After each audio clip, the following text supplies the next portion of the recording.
20 wounded, 2 seriously, in a drone attack by Houthi rebels on the southern Israeli city of Eilat. This terrifying incident is just the latest chapter in a dangerous game unfolding far from the world's main headlines, but threatening global commerce and security in profound ways. The Houthis, a rebel group controlling much of war-torn Yemen's north and west, have joined the so-called Axis of Resistance, aligning with Iran and its proxies like Hezbollah in Lebanon, Bashar al-Assad's regime in Syria, and militias in Iraq. While most eyes focus on the Strait of Hormuz, another critical maritime chokepoint called Bab el-Mandeb, linking the Indian Ocean to the Red Sea and ultimately the Suez Canal, is on the brink of becoming a flashpoint, and its closure could cripple 15% of global maritime trade. This isn't new. Bab el-Mandeb has seen turmoil in 2015 and devastating impact as recent as 2024, with oil prices spiking 6% for Brent and 7% for WTI as a result. Now, the Houthi rebels threaten to seal the gate with missiles and drones, potentially blocking routes vital not only for oil, but for global trade flows. Why does this matter so much?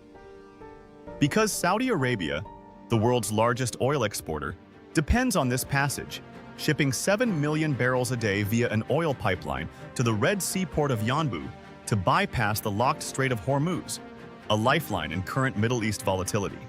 The Houthis, seasoned in targeting Saudi and UAE oil infrastructure, possess a growing arsenal funded and armed by Iran, with components even supplied covertly by China. This gives them the power to disrupt critical sea lanes, potentially sending shipping insurance rates soaring, forcing vessels onto longer, costlier routes around Africa, adding weeks and millions in expenses to already fragile supply chains. Yemen, by the way, is devastatingly poor, with 1 million deaths since 2015, mostly from famine and disease.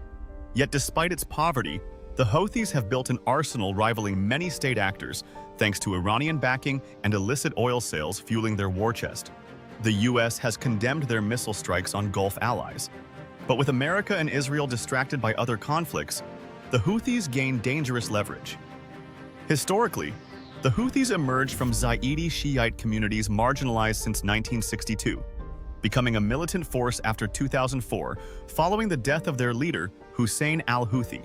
With Iranian support, they took Yemen's capital Sana'a in 2014, battling a Saudi-led coalition that includes regional powers and has transformed Yemen into a humanitarian nightmare neglected by the world.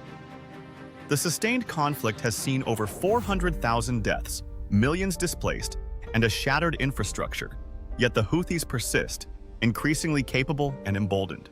In late 2023, they already blockaded Bab el-Mandeb in retaliation for Israeli military actions in Gaza, seizing vessels and striking shipping routes, forcing major disruptions in global logistics and triggering severe economic consequences for Egypt and beyond. The reality is brutal. No functioning sanctions or diplomatic efforts have stopped the Houthis, who innovate weapon capabilities to evade Israel's defenses, turning a poor, war-torn people into an unexpected regional powerhouse backed by the geostrategic ambitions of Iran and China. The trade-offs here are clear. While global markets pay with higher oil prices and interrupted supply lines, sanctioned regimes funnel resources into proxy wars, prolonging conflicts that devastate ordinary lives and economies.